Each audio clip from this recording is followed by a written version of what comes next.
सभी को प्रणाम। हम पढ़ रहे हैं जन्म शताब्दी पुस्तक माला धर्मतंत्र द्वारा लोक शिक्षण। आइए एक गायत्री मंत्र द्वारा स्वाध्याय को आगे बढ़ाएं। गुरु चरणों को हृदय में धारण करते हुए गायत्री मंत्र। ओम भूर्भुवः स्वः तत्सवितुर्वरेण्यं भर्गो देवस्य धीमहि धियो यो नः प्रचोदयात्। पिछले स्वाध्याय में गुरुदेव ने हमें समझाया था कि जनता की शक्ति क्या है, एक समूह की शक्ति क्या है, और अगर जनता समूह एक श्रेष्ठ सोच वाला समूह एक साथ एकत्रित हो जाए तो वो कितना बड़ा सृजन कर सकता है, कितने महान कार्य कर सकता है, ये गुरुदेव हमें समझा रहे थे। और धर्म की धारणा जो है किस आधार पर आधारित है, उन्होंने हमें वो समझाया। आगे गुरुदेव लिख रहे हैं, भारत की वर्तमान परिस्थितियों में नव निर्माण के समग्र अभियान की सफलता धर्म आस्था का अवलंबन लेकर ही प्राप्त की जा सकती है। यूं मानव तत्व में उत्कृष्टता की स्थापना का प्रयोजन अंततः परिष्कृत धर्म धारणा के आधार पर ही संभव हो सकता है। मतलब धर्म की जो डेफिनेशन अब तक है, वो डेफिनेशन जब परिष्कृत हो जाएगी, भावनाओं के श्रेष्ठ भावनाओं के आधार पर हो जाएगी तो नव निर्माण संभव है, लेकिन उन भावनाओं का परिष्कार बहुत आवश्यक है। धर्म तंत्र को सही, समर्थ एवं सक्रिय बनाने और लोक चेतना में उत्कृष्ट आदर्शवादिता धर्म धारणा का स्तर बनाए रखने की जिम्मेदारी उठाने की आवश्यकता अनुभव हुई। यही वह संकल्प और चिंतन है जिससे युग निर्माण का प्रज्ञा अभियान का प्रादुर्भाव हुआ, उसकी रूपरेखा बनी और विधि व्यवस्था कार्यान्वित हुई। ये गुरुदेव हमें पहले भी बता चुके कि युग निर्माण योजना का आधार क्या है, भावनाओं का परिष्कार। और उसका जो कलेवर है वो ऐसा क्यों दिखाई दे रहा है, वो कलेवर ऐसा इसलिए दिखाई दे रहा है क्योंकि इंडिया में 80% लोग पढ़े लिखे नहीं है, और उनकी भावनाओं के परिष्कार के लिए उनकी भावनाओं को स्पर्श तो करना पड़ेगा ना, पहले उनके दुख को, उनके दर्द को समझकर उस आत्मीयता का विस्तार करना पड़ेगा। और वो हो जाएगा तो धर्मतंत्र सही हो जाएगा, सक्रिय हो जाएगा और समर्थ हो जाएगा, क्योंकि वो लोग जाग जाएंगे, उनके अंदर की प्रतिभा जाग जाएगी और फिर वो जिम्मेदारी उठा लेंगे। तो युग निर्माण योजना का जो मुख्य उद्देश्य है वो यही है कि भावनाओं का परिष्कार हो सके। धर्मतंत्र के माध्यम से परिशोधन परिष्कार का प्रयत्न इसलिए भी आवश्यक हो गया कि देश की परंपरा, प्रवृत्ति एवं परिस्थितियों में लोकमानस की पूर्ण भूमिका में धार्मिकता का कुछ न कुछ तारतम्य चला ही आता है। राजनीति, अर्थशास्त्र, समाज विज्ञान, तत्व दर्शन आदि ऊंची की पृष्ठभूमि सुशिक्षितों की होती है। उस आधार पर प्रगतिशीलता का समझना समझाना उन लोगों के लिए संभव नहीं जिनका उपयुक्त संदर्भों के साथ सीधा वास्ता नहीं रहा। ये बात पहले भी समझाई गई है, ये समरी है किताब की, कि जो धार्मिकता के आधार पर हर इंसान के अंदर धर्म के नाम पर कुछ है, धर्म से रिलेटेड कोई ना कोई भाव है, उस भाव के परिष्कार से हम जो है पूरे वातावरण को, पूरे विश्व को बदल सकते हैं। बदलने के तरीके और भी हैं, जैसे राजनीति है, अर्थशास्त्र है, लेकिन क्योंकि इंडिया में अभी पॉसिबिलिटी नहीं है, उस स्तर से लोगों तक पहुंचा नहीं जा सकता, क्योंकि उनकी भावनाएं धर्म को लेकर जागृत हैं और पढ़ाई लिखाई बहुत ज्यादा नहीं है, इसलिए ये तरीका अपनाया गया।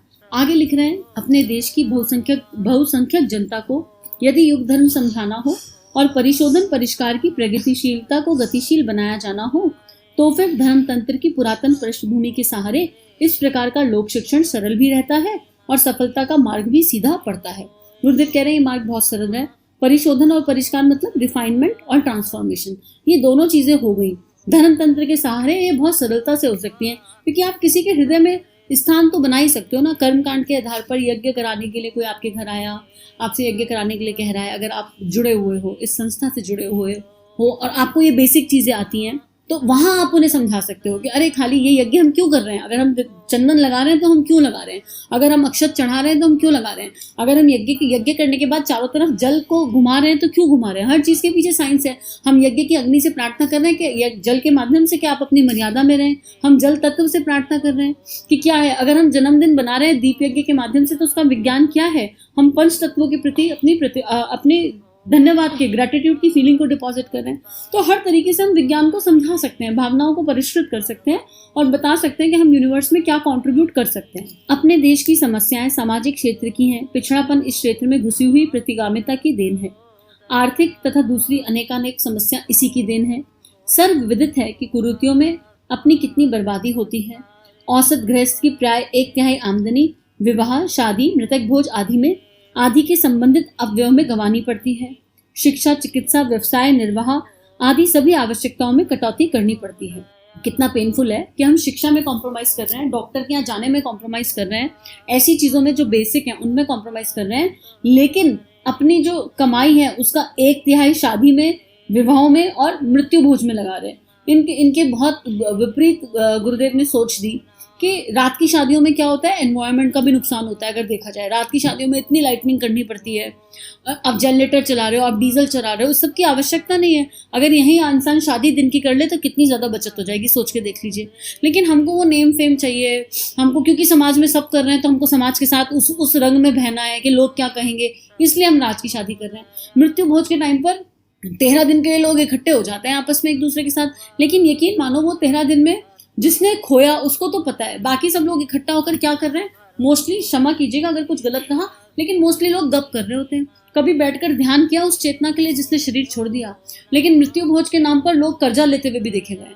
तो क्या ही मतलब है इन सब चीजों का, उसका विज्ञान नहीं समझा, उसका तत्व दर्शन नहीं समझा और इन सब चीजों में लगे हुए हैं। और उस पैसे को कहीं सही जगह लगा दो भाई। मृत्यु भोज के नाम पर अगर आपको ऐसा ही है तो आप उतने पैसे की किताबें बांट दो समाज में, आधे पैसे की किताबें बांट दो समाज में।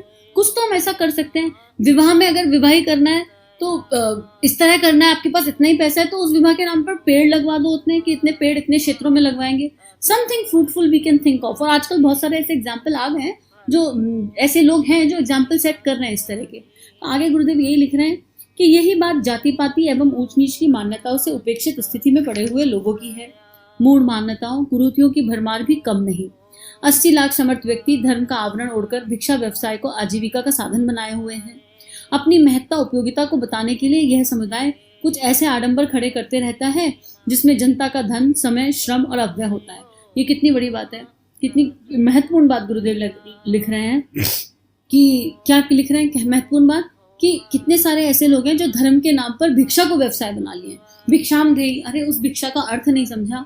ठीक है, पहले भिक्षुक होते थे और 3 घरों में जाते थे भिक्षा मांगने, लेकिन उनका नियम था 3 घरों में जाएंगे और उसका मतलब था अपने अहंकार को गलाना, अपने अहम का त्याग करना और फिर जो मिल जाए वही ग्रहण करना।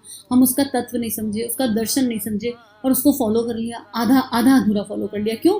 कहीं ना कहीं कामचोरी भी है। अब किसी के मन का भाव तो नहीं पता, लेकिन अपने अंदर खुद तो झांक के देख ही सकते हैं। तो यही बात गुरुदेव बता रहे हैं कि ऐसे में कैसे होगा चेंज, परिवर्तन आएगा कैसे, जब 80 लाख जो समर्थ हैं, जो युवा है, जो समर्थ है, जो अपने लिए तो कमा सकता है, एटलीस्ट स्वावलंबी तो बने हम लोग सब। इतना संग्रह नहीं करना, पर स्वावलंबन एक शक्ति है, उसकी तरफ तो बढ़े। वो भी नहीं बढ़ रहा है और फिर जनता अपना पैसा दान में उस तरह दे जा रही है। इस कठिनाई का निराकरण होगा कैसे? जो अंध परंपराएं पीड़ा पतन की कुंडली मारकर बैठी हैं वो कैसे मिटेंगी? इस प्रश्न का उत्तर एक ही है, धर्म तंत्र के सहारे कुप्रचलनों का उन्मूलन किया जाए। साथ ही उस क्षेत्र की प्रमुख विशेषता भाव संवेदना, श्रद्धा, प्रज्ञा, निष्ठा को पिछड़ेपन से मोड़कर प्रगतिशीलता के साथ संबंध किया जाए। इस प्रयास से न केवल सामाजिक कुरीतियों, मूढ़ मान्यताओं, अंधविश्वासों को निराकरण हो सकेगा, वरन प्रस्तुत प्रतिगामिता में होने वाली बर्बादियों में संकलन शक्ति का सृजन प्रयोजनों में लग सकना भी संभव हो जाएगा। इससे बचत और नियोजन के दोहरे उद्देश्य को पूरा किया जा सकेगा। कितना अच्छा है, हम लोग इसको ट्रांसफॉर्म कर सकते हैं। ये एक एनर्जी है ना। अगर किसी के अंदर श्रद्धा है, निष्ठा है, विश्वास है, तो उस श्रद्धा, निष्ठा, विश्वास की शक्ति को तो ट्रांसफॉर्म किया जा सकता है। जैसे मेरे पास एक बच्ची आई बहुत प्यारी, उस बच्ची ने मुझसे कहा कि हमारे घर के आसपास एक यज्ञ था और उस यज्ञ में उसमें लिखा था कि अगर आप इस यज्ञ में आएंगे तो आपको उसका 4 गुना पुण्य मिलेगा। तो बड़ा अच्छा लगा, हमारे मन में बड़ा एक बार भाव आया कि अरे हम जाएंगे, 4 गुना पुण्य मिलेगा, 4 गुना पुण्य मिलेगा। फिर अगले ही पल मन में किसी ने कहा अरे यज्ञ में जाना है और पुण्य लेने के लिए जाना है तो क्या ही फायदा, और मन चेंज हो गया और बोला अब हम यज्ञ में नहीं जाएंगे। तो पहले तो ट्रांसफॉर्मेशन देखो इनर, कि बच्चे को ये समझ में आ रहा है कि यज्ञ में पुण्य के लिए तो नहीं जाना है। इतनी बात तो समझ में आई कि यानी यज्ञ का भाव देने का भाव है और हम ऐसी श्रेष्ठ जगह पर जा रहे हैं पुण्य लेने के लिए। और फिर ये आया प्रश्न कि पंपलेट पे ऐसा लिखा क्यों है। तो उस बच्चे को समझाया कि आजकल जो हो गया है ना, लोग लॉलीपॉप टॉफी के लिए घूम रहे हैं, तो एक बार इनवाइट करने के लिए माँ को भी तो कई बार ऐसा देना पड़ता है ना, प्रलोभन देने पड़ते हैं छोटे बच्चे को जब डाइवर्ट करना होता है। छोटा बच्चा एक खिलौने से खेल रहा है और मान लो आपको वो खिलौना उसको नहीं खिलाना है, तो आप उससे कई बार खिलौना छीनते नहीं हो, उसको एक बेहतर खिलौना दिखाने लगते हो जिससे उसकी एनर्जी चेंज हो जाए, है ना। तो हमारा युवा, हमारे लोग आजकल कहाँ कहाँ लगे हुए हैं, तो एक ऐसी चीज दिखाई कि देखो इधर आ जाओ, इससे आपकी एनर्जी बदल जाएगी। फिर बच्चे को समझाया कि आप यज्ञ में जाओ। ऐसे भाव का मतलब ये नहीं कि हम श्रेष्ठ कर्म छोड़ देंगे, आप यज्ञ में जाओ, यज्ञ करने के बाद सारी एनर्जी को माँ धरती को समर्पित कर दो और माँ से कहो कि अगर इस यज्ञ से हमें कोई पुण्य वाकई मिला है तो हम उस पुण्य को आपको समर्पित करते हैं और आपसे प्रार्थना करते हैं कि इसको आप अपने बच्चों में सब जगह बांट दो। तो बच्चे को बात समझ में आई और चला गया, तो हो गया ना ट्रांसफॉर्मेशन। ऐसी छोटी छोटी चीजों से ट्रांसफॉर्मेशन आराम से हो सकता है, एट ईज हो सकता है। आगे गुरुदेव अंतिम पेज पे लिख रहे हैं, नशेबादी एवं गंदगी दुष्प्रवृत्तियों से अधिक व्यापक है। आलस्य और प्रमाद एक प्रकार से सर्वसाधारण के स्वभाव में सम्मिलित हो रहा है। बाल विवाह, अनमेल विवाह जैसी कुरीतियों की भरमार है। अपराधी प्रवृत्तियां भी बढ़ती चली जा रही हैं। सहकारिता, सज्जनता के तत्वों को अभी बहुत अधिक उभरने की आवश्यकता है। इस क्षेत्र में सुधार परिवर्तनों की जिम्मेदारी धर्मतंत्र को उठानी चाहिए। राजतंत्र व्यवस्था ही संभाल सकता है। लोकमानस का आदर्शवादी परिवर्तन कर सकने जितनी गहरी पहुंच उनकी ही नहीं। राजतंत्र के कंधों पर धर्मतंत्र का बोझ ना लादा जाए और उसे उठाने के लिए उन्हीं को आगे लाया जाए जो इसे रखने में, जो इस संदर्भ में रुचि रखते हैं तथा कुछ करने में समर्थ हैं। धर्म के वास्तविक स्वरूप को उनके सनातन स्वरूप में जन जन के सम्मुख प्रस्तुत किया जाए और उसकी दुष्प्रवृत्ति उन्मूलन और सत प्रवृत्ति संवर्धन की क्षमता का समुचित सदुपयोग किया जाए। धर्म के प्रति जो श्रद्धा जमी आ रही है उसे उन सृजन प्रयोजनों के लिए नियोजित किया जाए। उपयोगिता को श्रद्धा उत्पन्न करती है। धर्म की उपयोगिता और समता सिद्ध करने के लिए प्रज्ञा अभियान के अंतर्गत उस भाव शक्ति को लोक शिक्षण में, लोक निर्माण में नियोजित किया जा रहा है। कितना सुंदर गुरुदेव लिख रहे हैं, कितना अच्छा समझा रहे हैं। अगर हमको ये बात समझ आ जाए और हम अपना इनर ट्रांसफॉर्मेशन इस आधार पर कर लें कि धर्म तंत्र के ऊपर कोई बोझ नहीं है और राजतंत्र पर कोई बोझ लादा ना जाए, एक बैलेंस के साथ चलें। एटलीस्ट हम एज एन इंडिविजुअल हमारी जो जिम्मेदारी है उसको तो उठाएं अपने कंधे पर और उसको उठाकर कहें कि हम बदल जाएंगे, हम बदलेंगे, अपने आसपास वालों को बदलेंगे और उसके बाद युग अपने आप बदल जाएगा। हम उस वाली सोच के साथ तो जाएं और हम अपने अंदर की दुष्प्रवृत्तियों को देखें। हमारे आसपास कहीं कुछ अनुचित हो रहा है तो उसको देखें, जाने, समझें और एक कोई बदल दें। जरूरी नहीं है हजारों लाखों तक पहुंचना। अरे अगर एक इंसान पहले अपने आप को बदल ले, फिर एक को बदलता चले, एक की भावनाओं को बदलता चले, तो हो जाएगा युग निर्माण। धीरे धीरे अपना सत्युग जाग जाएगा। तो बस हमें यही समझने की आवश्यकता है कि धर्मतंत्र एक बहुत बड़ी शक्ति है और उसके द्वारा पूरा विश्व बदला जा सकता है अगर सोच बदल जाए, अगर हम अंधविश्वासों से ऊपर उठ जाएं और धर्म के सही स्वरूप को समझ लें कि धर्म का अर्थ है सेवा, इनर ट्रांसफॉर्मेशन। धर्म का अर्थ है आप आसपास जो भी कुरीतियां फैली हुई हैं उनको खत्म करना, उनको समाप्त करना, उनके खिलाफ आवाज उठाना। धर्म का अर्थ है सत्य के मार्ग पर चलना। धर्म का अर्थ है आदर्शवादिता। धर्म का अर्थ है जिम्मेदारी उठाना। धर्म का अर्थ है श्रेष्ठ संकल्पों के साथ जीवन जीना।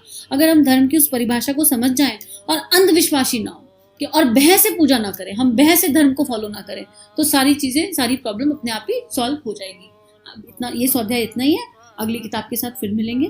हम सभी का जीवन गुरु शक्ति के सूक्ष्म सानिध्य में मंगलमय है। सभी को प्रणाम। हमारे YouTube चैनल को सब्सक्राइब कीजिए और बेल आइकन पर क्लिक कीजिए ताकि आने वाली सभी वीडियो की नोटिफिकेशन आपको मिलती रहे। आप सभी को बहुत बहुत थैंक यू।